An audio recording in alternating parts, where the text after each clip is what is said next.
Shalom, shalom, le peuple de Dieu, shalom. J'espère que vous allez bien, très très bien. C'est le désir du Père que nous allons bien. Et je pense que vous connaissez le slogan de la parole de Dieu. Le Père souhaite que nous allons bien. Le Père fait que nous marchons selon sa volonté. Le Père nous promet des bénédictions et la protection lorsque nous obéissons. Lorsque nous marchons exactement comme il nous demande. C'est pourquoi vous avez vu dans la Bible, dans Deutéronome 28, le Père parle de bénédiction pour ceux-là qui écoutent, qui obéissent. Et le Père parle de malédiction pour ceux-là qui n'écoutent pas, qui n'obéissent pas, qui font du mal. Alors, je vous conseille d'aller lire Deutéronome 28, de A à Z. Ça va vous réveiller. C'est très important. Comme ça, vous allez comprendre pourquoi lorsque le Père nous explique des choses à ne pas faire parce que il sait de pourquoi il a raison. Parce qu'il a mis des règles. Il a déclaré, il a proclamé la parole en telle sorte que ceux-là qui marchent avec, qui écoutent, qui respectent, qui mettent en pratique, les bénédictions vont leur localiser. Et ceux-là qui ne pratiquent pas et qui n'obéissent pas, qui font du mal, qui continuent dans le mal, les malédictions là vont les localiser. C'est la parole de Dieu, c'est biblique, c'est la parole que Dieu a mis. Donc, nous devons faire attention à ce que nous entendons, à ce que les gens disent. Il faut lire la Bible, la vérité dedans. Au moment où vous allez lire cette page de Deutéronome 28, vous allez voir clair. Et vous allez comprendre beaucoup de choses. Faites-le, je vous le conseille. Afin que vous ne soyez pas des chrétiens, des chrétiennes, qu'on balance à gauche, on balance à droite, on balance devant ou derrière, par des paroles, par le vent, par n'importe quoi. Mais quand vous avez cette connaissance, vous allez comprendre beaucoup de choses facilement. Sur ce, je veux prier. Nous sommes, n'est-ce pas, pour lire la Bible ensemble. Je prie et nous allons lire la Bible ensemble. Tendre Père, Dieu de nos pères, Abraham, Isaac, Jacob. Merci Père, nous venons encore dans ta présence, Papa, pour lire la Bible ensemble, afin que tu nous enseignes, Seigneur, afin que toute la vérité, Papa, que tu veux que nous ayons par rapport à ta parole, que tu nous as dit que mes enfants meurent manque de connaissance. Nous voulons avoir cette connaissance, Père. Nous te le demandons, Père.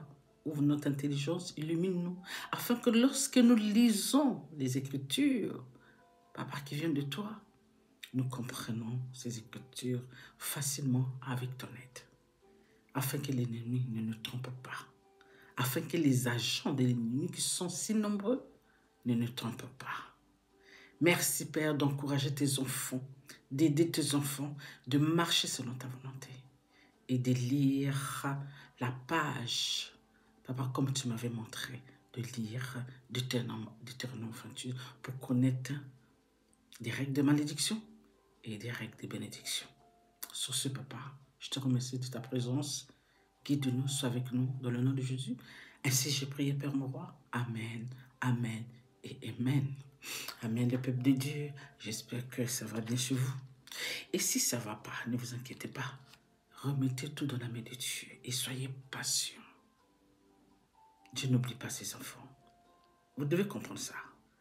Et que vous devez graver cette parole sur la table de votre cœur. Dieu n'oublie pas son enfant qu'il aime et qui obéit et qui fléchit ses genoux tous les jours pour reconnaître sa grandeur, sa puissance, son amour pour chacun de nous. Amen. Dieu n'oublie pas. Si vous faites votre part, Dieu fera sa part. Si vous faites votre part, Dieu fera sa part. Il dit, faites d'abord votre part et moi, je ferai ma part. Alors, la part que Dieu nous demande de faire, c'est quoi? D'obéir, de marcher selon sa volonté, selon les Écritures. Surtout pas de mal. La première chose que vous devez enlever, ne pas faire mal aux autres. Ne pas haïr, mépriser, jalousier. Beaucoup de choses que vous savez que c'est pas bien. Ces choses-là, vous devez effacer dans vos vies et être l'enfant que Dieu veut voir dans les actes positifs que Dieu veut, afin que les enfants de Dieu puissent toujours remonter et montrer aux autres qui ne connaissent pas le Père que nous sommes la lumière du monde. Amen. Alléluia. Alors, nous allons commencer, nous allons bénir la parole de Dieu, n'est-ce pas? Alors, la fois passée, on est toujours dans le livre de 2 Samuel, n'est-ce pas? La fois passée, on a lu 19 à 20. Et aujourd'hui, nous allons prendre 2 Samuel 21 à 22, comme d'habitude. Sans tarder, bénissons la parole de Dieu. Lisons. Du temps de David, il y eut une famine qui dura 3 ans. David chercha la face de l'Éternel. Et l'Éternel dit, c'est à cause de Saul et de sa maison sanguinaire, c'est parce qu'il a fait périr les Gabouénites. Verset 2. Le roi appela les Gabouénites pour leur parler. Les Gabouénites n'étaient point d'entre les enfants d'Israël, mais c'était un reste des Amoréens. Les enfants d'Israël s'étaient liés envers eux par un serment. Et néanmoins, Saul avait voulu les frapper dans son zèle pour les enfants d'Israël et de Juda. Verset 3. David dit aux Gabouénites, que puisse-je faire pour vous? Et avec quoi ferai-je expiation afin que vous bénissiez l'héritage de l'Éternel?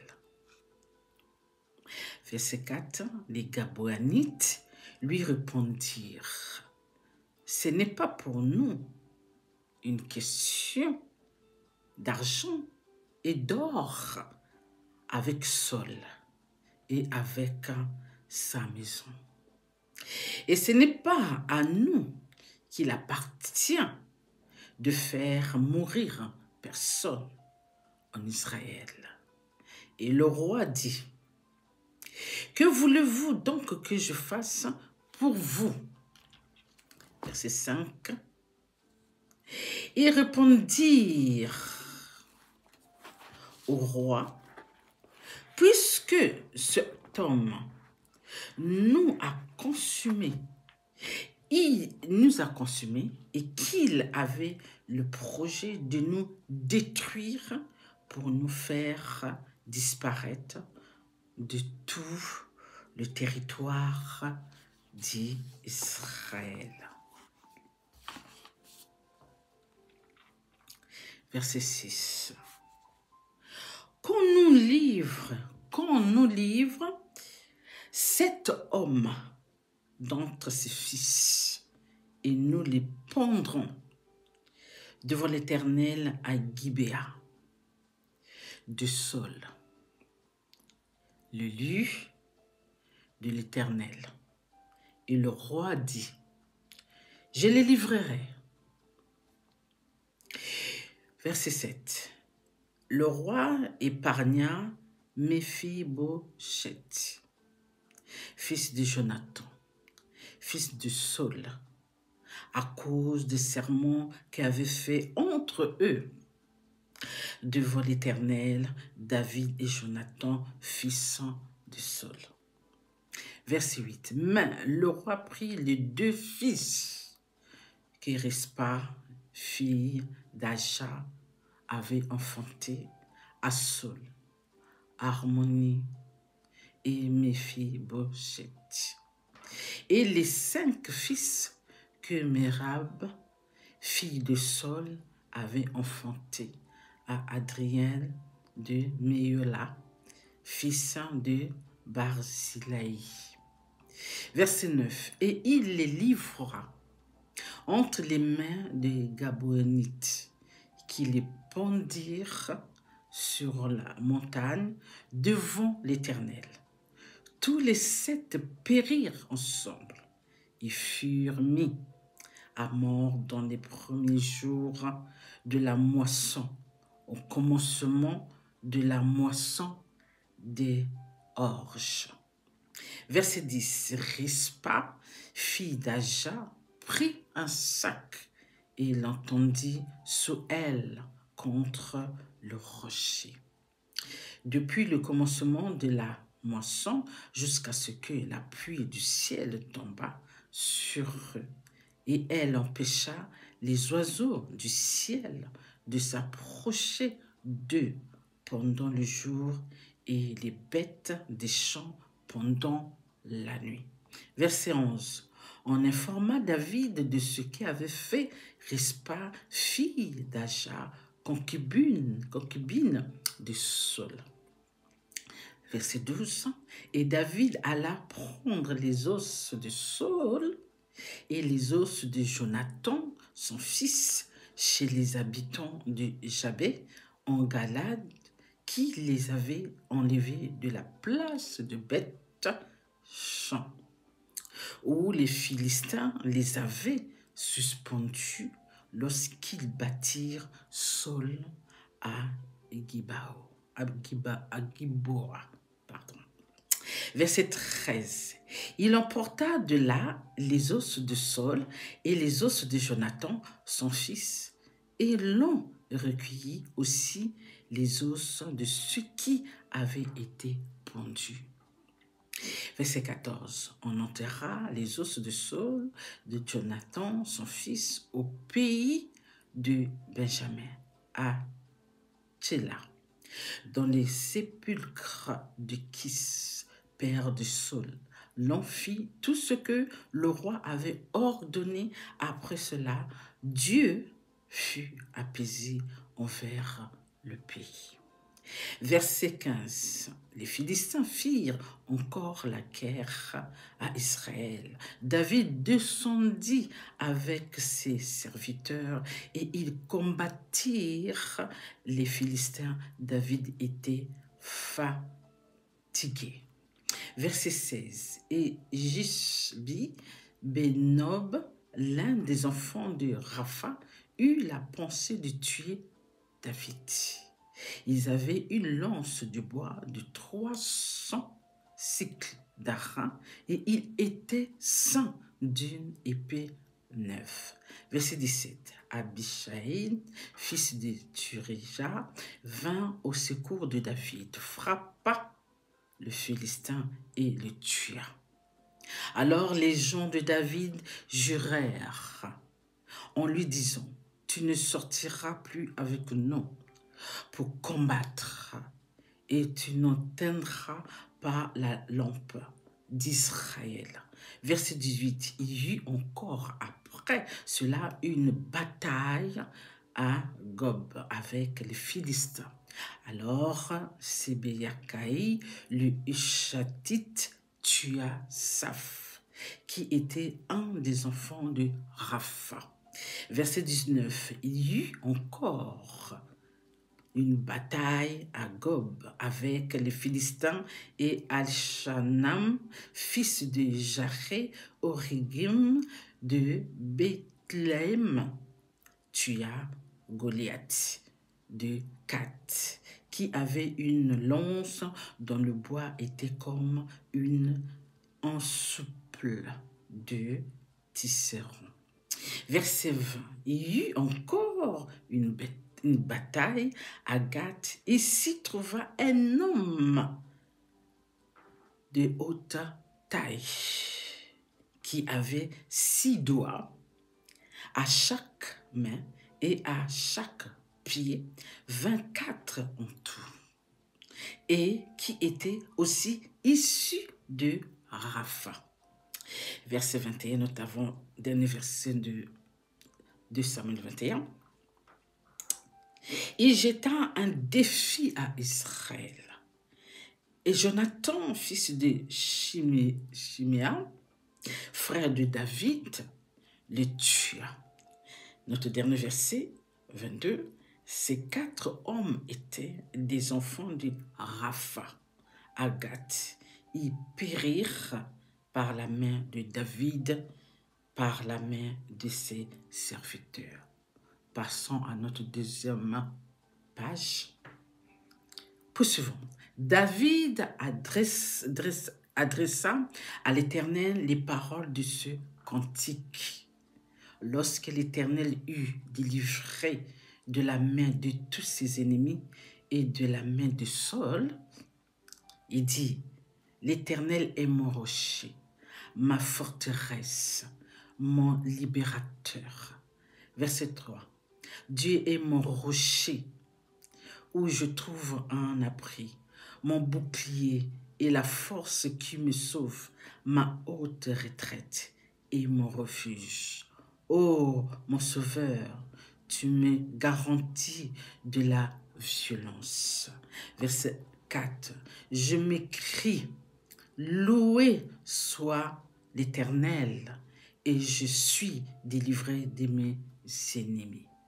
Verset 5, car les flots de la mort m'avaient environné, les torrents de la destruction m'avaient épouvanté. Verset 8, les liens des sépulcres m'avaient entouré, les fils de la mort m'avaient surpris. Verset 7, dans ma détresse, j'ai invoqué l'Éternel, j'ai invoqué mon Dieu. De son palais, il a entendu ma voix et mon cri est parvenu à ses oreilles. Verset 8. La terre fut ébranlée et trembla, les fondements des cieux frémirent et ils furent ébranlés parce qu'ils étaient irrités.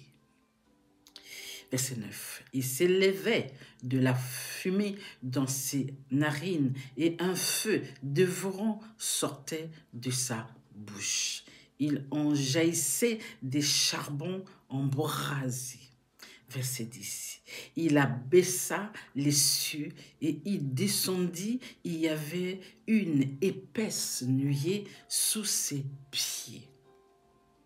Verset 11. Il était monté sur un chérubin et il volait, il paraissait sur les ailes du vent. Verset 12. Il faisait des ténèbres une tente autour de lui. Il était enveloppé d'amas, d'eau et de sombres nuages. Verset 13. De la splendeur qui le précédait s'élançaient des charbons de feu. Verset 14. L'Éternel tonna des cieux, le Très-Haut fit retentir sa voix. Verset 15. Il lança des flèches, dispersa mes ennemis, le foudre et les mit en déroute. Verset 16. Le lit de la mer apparut, les fondements du monde furent découverts par la menace de l'Éternel, par le bruit du souffle de ses narines. Verset 17. Il étendit sa main d'en haut, il me saisit, il me retira des grandes eaux. Verset 18. Il me délivra de mon adversaire puissant, de mes ennemis qui étaient plus forts que moi. Verset 19. Il m'avait surpris au jour de ma détresse, mais l'Éternel fut mon appui. Verset 20. Il m'a mis au large, Il m'a sauvé parce qu'il m'aime. Amen. Verset 21. L'Éternel m'a traité selon ma droiture. Il m'a rendu selon la pureté de mes mains. Verset 22. Car j'ai observé les voies de l'Éternel et je n'ai point été coupable envers mon Dieu. Verset 23. Toutes ces ordonnances ont été devant moi et je ne me suis point écarté de ses lois. Verset 24. J'ai été sans reproche envers lui et je me suis tenu en garde contre mon iniquité. Verset 25. Aussi, l'Éternel m'a rendu selon ma droiture, selon ma pureté devant ses yeux. Verset 26. Avec celui qui est bon, tu te montres bon. Avec l'homme droit, tu agis selon ta droiture. Verset 27. Avec celui qui est pur, tu te montres pur. Et avec le pervers, tu agis selon sa perversité. Verset 28. Tu sauves le peuple qui s'humilie et de ton regard tu abaisses les orgueilleux. Verset 29. Oui, tu es ma lumière, ô Éternel. L'Éternel éclaire mes ténèbres. Verset 30. Avec toi, je me précipite sur une troupe en armes avec mon Dieu et je franchis une muraille. Verset 31. Les voies de Dieu sont parfaites. La parole de l'Éternel est éprouvée. Il est un bouclier pour tous ceux qui se confient en lui. Verset 32. Car qui est Dieu si ce n'est l'Éternel? Et qui est un rocher si ce n'est notre Dieu? Verset 33. C'est Dieu qui est ma puissante forteresse et qui me conduit dans la voie droite. Verset 34. Il rend mes pieds semblables à ceux des biches. Il me place sur mes lieux élevés. Verset 35. Il exerce mes mains au combat et mes bras tendant l'arc d'Aran. Verset 36. Tu me donnes le bouclier de ton salut et je deviens grand par ta bonté. Verset 37. Tu élargis le chemin sous mes pas et mes pieds ne chancellent point. Verset 38. Je poursuis mes ennemis et je les détruis, je ne reviens pas avant de les avoir anéantis. Verset 39. Je les anéantis, je les brise et ils ne se relèvent plus. Ils tombent sous mes pieds. Verset 40. Tu me sens de force pour le combat. Tu fais plier sous moi mes adversaires. Verset 41. Tu fais tourner le dos à mes ennemis devant moi. Et j'extermine ceux qui me haïssent. Verset 42. Ils regardent autour d'eux et personne pour les sauver. Ils crient à l'Éternel et il ne leur répond pas. Verset 43. Je les broie comme la poussière de la terre. Je les écrase, je les foule comme la bouée des rues. Verset 44. Tu me délivres des dissensions de mon peuple. Tu me conserves pour chef des nations. en chef des nations, excusez-moi, tu me conserves pour chef des nations, un peuple que je ne connaissais pas, mais asservi. Verset 45. Les fils de l'étranger me flattent, ils n'obéissent au premier ordre. Verset 46. Les fils de l'étranger sont en défaillance et tremblent hors de leur forteresse. Verset 47. Vive l'Éternel et vivant et béni soit mon rocher. Que Dieu, le rocher de mon salut, soit exalté. Verset 48. Le Dieu qui est mon vengeur, qui m'assujettit les peuples. Verset 49. Et qui me fait échapper à mes ennemis, tu m'élèves au-dessus de mes adversaires. Tu me délivres de l'homme violent. Notre avant-dernier verset 50. C'est pourquoi je te louerai parmi les nations, ô Éternel, et je chanterai la gloire de ton nom. Notre dernier verset 51.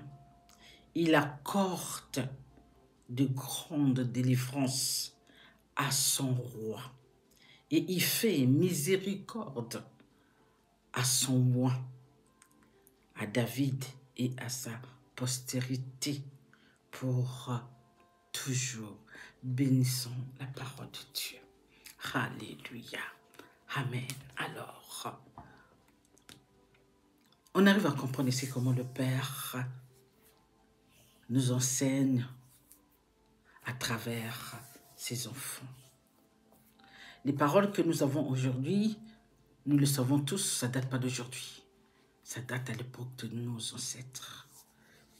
Et à travers cet enseignement que le Père a donné à nos ancêtres, que nous aussi nous bénéficions aujourd'hui.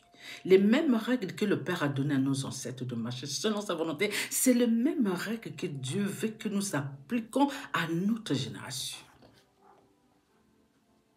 Alors, on comprend bien si la fin, le récit du Père ici dit quoi? Il accorde de la grande délivrance à son roi et il fait miséricorde à son roi, à David et à sa postérité pour toujours. Pourquoi? Parce que David marche selon la volonté de Dieu. David marchait selon la volonté de Dieu. Et David obéissait Dieu. On voit comme David en train d'expliquer, j'avais pas de problème avec le Père. Je faisais tout ce que le Père me demandait. Il n'y avait pas de faute, de tort. Il n'y avait rien. En dehors de ce que David avait fait par rapport à Uri. Sinon, David était un homme intègre. En dehors de ça. Et on voit bien que lorsqu'on marche bien avec le Père, il n'y a pas de problème. Dieu bénit, Dieu t'accompagne, Dieu te protège et Dieu ne va pas t'abandonner. Même tes descendants. Je reviens encore parce que c'est très intéressant parce que si le Père dit, il accorde, ce que je dis toujours, Dieu accorde. C'est Dieu qui accorde. Ce n'est pas quelqu'un qui est venu accorder cela à David. Ce n'est pas quelqu'un qui a choisi David. C'est Dieu lui-même qui a choisi David. C'est Dieu qui active. C'est Dieu lui-même qui accorde. C'est Dieu même qui arrête. Et donc là, on nous dit quoi? C'est pourquoi je louerai, ça c'est David, parmi les nations, ô l'Éternel, et je chanterai la gloire de ton nom. Et là, on dit... Verset 51, il accorde des grandes, n'est-ce pas? C'est ça que David nous explique. Il accorde des grandes délivrances à son roi et il fait miséricorde à son roi, à David et à sa postérité pour toujours. Donc la même manière que le Père a marché avec nos ancêtres, c'est la même manière que le Père marche avec nous. Il accorde, il active, c'est lui-même. Alors, pour que nous bénéficions de cela, nous savons ce qu'il faut faire, non? obéir, éloigner du mal, éloigner du péché que vous connaissez, des péchés mignons là. Marchez selon la parole de Dieu. Obéissez. Repentez-vous. La repentance est très importante. Nous avons eu à poser des actes qui datent, hein, parce que lorsque nous parlons de ça aujourd'hui, revenons en arrière. Tous les actes qu'on a posés qui n'étaient pas de Dieu, le mal qu'on a fait autour de nous, qui date peut-être de 2 ans, 3 ans, 4 ans, 5 ans, mais ne pensez pas que Dieu a oublié cela. C'est pourquoi le Père nous dit toujours, pardonnez vos ennemis. C'est pourquoi le Père même dit, quand vous voulez me demander quelque chose, ou vous rentrez en jeûne, ou tu vas aller donner ta dîme, va d'abord demander pardon. Après, tu vas venir me donner ta dîme. C'est fort, hein? Tu vas d'abord demander pardon, après tu viens demander ta dîme. Tu vas d'abord demander pardon et tu rentres dans le jeûne et tu me demandes ce que tu as besoin. Nous faisons des choses parfois, tant que Dieu ne nous enseigne pas, on ne peut pas. Il faut que Dieu lui-même puisse nous enseigner. C'est pourquoi le Père dit, mes enfants meurent, manquent de connaissances, parce que nous ne savons pas comment s'y prendre avec Dieu. Et nous ne savons pas si, mais non, si on y va, on est sur le chemin, comment s'y prendre afin que l'ennemi ne s'approche pas de nous, afin qu'il ne prenne pas, nous prenne pas pour ses poires, afin qu'il ne nous renverse pas. Mais comment arriver? Mais par les règles de Dieu, les lois de Dieu. Lorsqu'il nous dit, ici je suis d'accord, ici je ne suis pas d'accord, on ne doit pas faire là où Dieu dit que je ne suis pas d'accord. On va faire là où Dieu dit je suis d'accord. On doit suivre ce que Dieu nous dit de faire. On doit s'y forcer. Parce que c'est pour notre bien. Ce n'est pas pour le bien de quelqu'un d'autre. Hein? C'est pour notre bien. C'est pour notre vie. Ça va à nos vies. Ça va à la vie de nos enfants. Ça va à la vie de nos descendants. Afin que le Père, n'est-ce pas, puisse faire du bien à nous, à nos enfants, à nos descendants, encore et encore, jusqu'à la fin des temps, comme le Père avait promis à David, qu'il y aura toujours la place pour toi dans la royauté. Tes enfants vont être toujours là. Si David n'avait pas péché par rapport à Uri, les enfants de David, la descendant là, seront toujours les rois. Mais Dieu a séparé le pouvoir parce que David avait péché. Et les autres aussi, les descendants de David aussi, ont péché comme Salomon.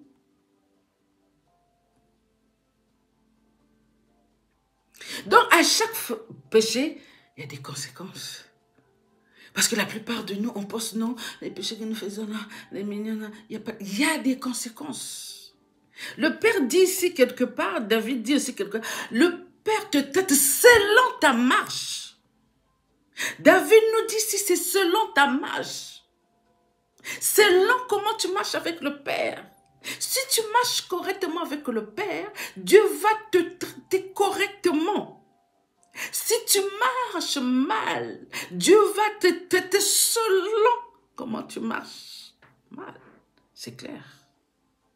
Et ces conséquences-là, on a vu, c'est pas quelqu'un nous on a entendu l'histoire, on a vu comment nos ancêtres marchaient et comment Dieu traitait avec eux. Dieu ne triche pas. Dieu n'est pas un homme pour tricher. Hein? Tout ce que Dieu nous dit, c'est ça, c'est ce qu'il accomplit toujours. Donc c'est à nous de marcher bien afin que Dieu nous traite bien. C'est nous de poser des actes qui plaisent à Dieu afin que Dieu pose aussi des actes qui nous plaisent, le désir de notre cœur. Ah, c'est parfait. Tu donnes, je ne sais pas moi, quelque chose de bien à Dieu, Dieu va te donner la même chose.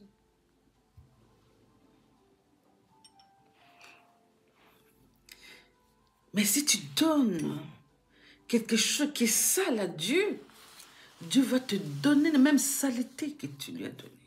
C'est comme s'il te rend les saletés là.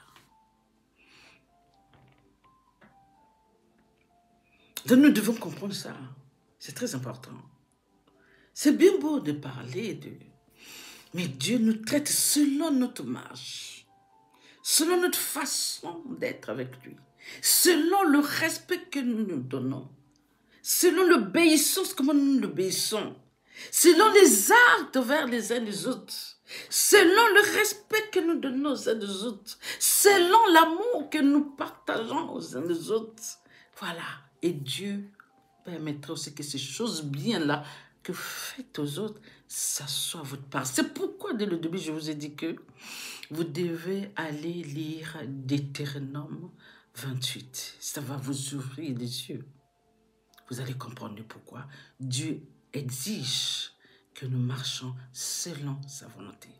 Parce qu'il y a des conséquences en bien. Si vous dire ça pour comprendre. Et il y a des conséquences au mal.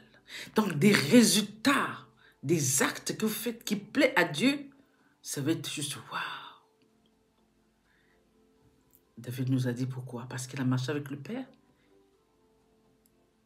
Il a obéi au Père en dehors du sort de Uri. Dieu lui a rendu le bien. Et vous avez compris, lorsque David avait faussé avec Uri, Dieu lui a dit, puisque tu as faussé, puisque tu as fait ces actes-là, puisque tu as tué, la mort va être dans ta maison. Dieu ne triche pas. Dieu fait ce que vous cherchez. Dieu rend le mal que tu as fait. Le Père dit à David, est-ce que si tu m'avais demandé d'avoir la femme de Uri, n'est-ce pas, je t'aurais donné? Les femmes que tu as tous là, toutes les femmes que tu as là, des concubines, des machines, qui te l'a donné? C'est les femmes de tes ennemis que moi, je t'ai donné, j'ai accordé. À plus forte raison, est-ce que c'était un problème, n'est-ce pas? La femme d'Uri? Non. C'est Dieu qui devait trouver un moyen, comment il fallait donner cette femme à David, parce que son fils a désiré cette femme. Dieu ne refusait pas quelque chose à David, parce que David était intègre. Alors, donc la même chose avec nous. Si nous marchons, nous faisons le désir du cœur du Père qui désire pour nous, à plus forte raison, je pense que Dieu va nous donner tout ce que nous avons besoin. Sans vent, sans même que l'ennemi vienne mettre sa bouche. L'ennemi ne pourra rien dire. Quand Dieu décide, l'ennemi s'éloigne. Vous devez comprendre ça. L'ennemi n'a pas le pouvoir devant le Père lorsque le Père décide. L'ennemi ne peut rien. Il fuit parce qu'il n'a rien à voir là-bas. C'est ce que nous devons comprendre. Vous comprenez? Alors, faisons des efforts. Et cette histoire de Saul, je pense qu'on avait parlé, l'histoire de Saul, ce qu'on a lu tout à l'heure au début, première page. Saul, quand il était au pouvoir, il tuait ses frères par alliance. Et pendant tout son pouvoir, il faisait que tuer ses frères par alliance, ses frères en alliance, par alliance qu'ils ont eu à faire devant l'Éternel. Donc, Saul pensait que comme il était au pouvoir, il pouvait tuer tout le monde, il pouvait tuer des gens, comme ce n'était pas de son sang. Donc, il tuait ces frères-là. Mais à un moment, ces frères-là réclamaient la justice devant Dieu. Père, fais-nous justice. Saul en train de nous tuer. Fais-nous justice. Saul nous a tués, même s'il est mort. Ça, c'est les enseignements. Écoutez très bien, Saul est mort. Hein? Saul est mort. Pour nous, on va dire que non, c'est fini. Celui qui tue nos frères, c'est fini. Mais malgré cela, ils ont continué à demander au Père, à Dieu, Père, fais justice. Fais-nous justice. Même qu'il est mort, fais-nous justice. Parce qu'ils étaient sûrs et certains que Père, parce qu'ils avaient la foi. Ils savaient que la justice devait être parce qu'ils n'ont pas volé ces liens, ils n'ont pas volé d'être des frères et sœurs par alliance. Ils ont demandé Les ancêtres ont dit d'accord. Maintenant, vous êtes devenus nos frères, par alliance, devant l'Éternel. Donc, il n'y avait plus question de son de quoi que ce soit. C'était leur frère, point. Mais Saul, vous voyez comment il était un peu spécial, n'est-ce pas?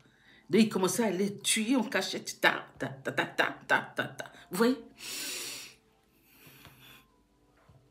Et les frères ont dit, justice, Père. Même s'il est mort, on veut la justice. C'est pourquoi on dit, criez toujours au Père, même si il faut que Père fasse la justice. Dieu fait justice.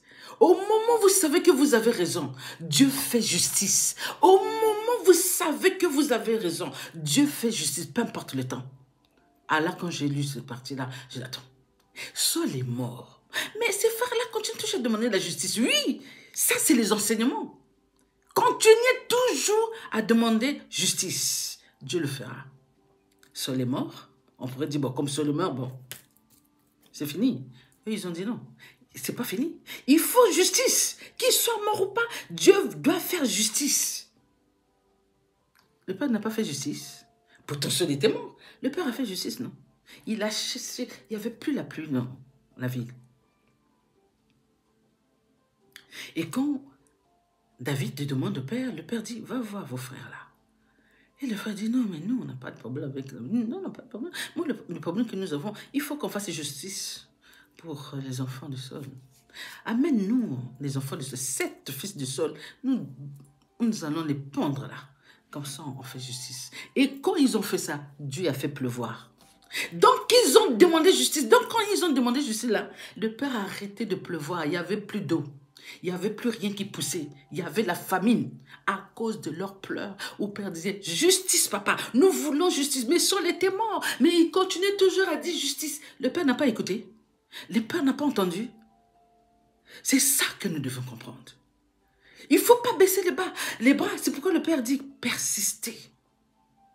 Priez, persistez. L'ennemi fuira loin de vous, persistez. Dans tout, vous voulez la justice, continuez à demander la justice au Père. Père, fais-moi justice. Parce que je sais que ce n'est pas moi qui a commencé. Papa, fais-moi justice. C'est eux qui ont commencé. Papa, fais-moi justice. J'ai rien fait. Et il faut que vous soyez sûr que vous avez rien fait. C'est comme ça que ça marche. Alors ne venez pas mentir devant le Père, fais-moi justice, ça va tourner contre vous. Il faut être sûr et certain que vous n'avez rien fait. Mais pas toucher la partie que vous demandez de justice. Papa, fais-moi justice, j'ai jamais touché. Fais-moi justice. Le Père n'a pas fait justice, le Père a fait justice. Il a séché tout, rien poussé, pas de pluie, rien, nada. Mais lorsqu'on a mené les 7 fils de Saul, ils ont pondu ces fils, les 7 fils, le Père a fait pleuvoir. Pour te dire que Dieu était d'accord avec les autres. Pourtant, les enfants d'Israël, c'est les bien-aimés de Dieu. C'est les enfants de Dieu. Mais Dieu a écouté les autres enfants là, par alliance. J'ai fait, je sais, pour mon fils aussi. Vous êtes tous mes enfants, mais ce que Saul a fait là, tout le monde en pâtit. Vous vous rendez compte? C'est Saul qui a fait, hein, mais c'est tout le monde qui en pâtit, n'est-ce pas? La pluie, il n'y en avait pas pour tous. Tant que les 7 là. C'était comme Jonas, non? L'homme au poisson. Ah ben oui, écoutez. Donc c'est ça, il le faut. Dieu fait sa justice. Quand Dieu n'est pas content, il te montre. S'il est content, il te montre. Tu vas le sentir, non? Tu vas le sentir. Tu vas bien le sentir. Il y a la pluie. S'il n'y a pas la pluie, c'est qu'il y a quelque chose qui se passe. Il y a quelqu'un qui est en train de réclamer. Repentez-vous. Demandez au Père, papa, je demande pardon. Si j'avais fait mal à quelqu'un, papa, je vois qu'il n'y a plus de pluie là. Il y a la sécheresse. Hé, Père, je te demande pardon. Pardonne-moi.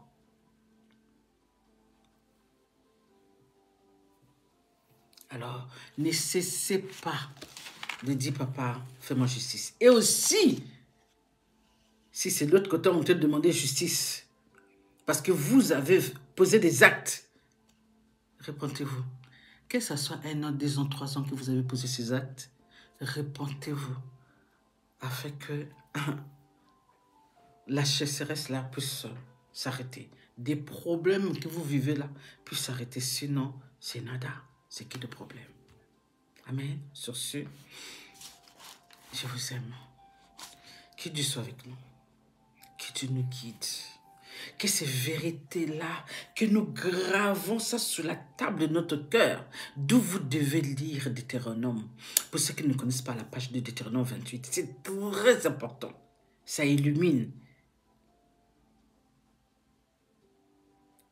Et vous-même, vous allez sentir la vérité là. Ça va rentrer en vous et vous allez analyser.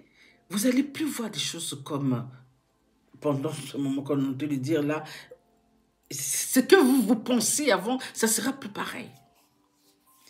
Vous allez être une nouvelle personne. Beaucoup de choses vont changer en vous. Parce que vous serez conscient que si je pose ces actes, je sais que moi, mes descendants, c'est ça que vous devez comprendre. Alors pensez aussi aux enfants. Les enfants que vous allez mettre au monde. Parce que lorsque vous faites du mal aux autres, là, vous avez des enfants que vous allez avoir. Allez penser à ces enfants-là, que ces choses-là que vous avez posées là, que ça puisse pas suivre vos descendants. D'abord vous-même et les descendants. 3e à 4e génération.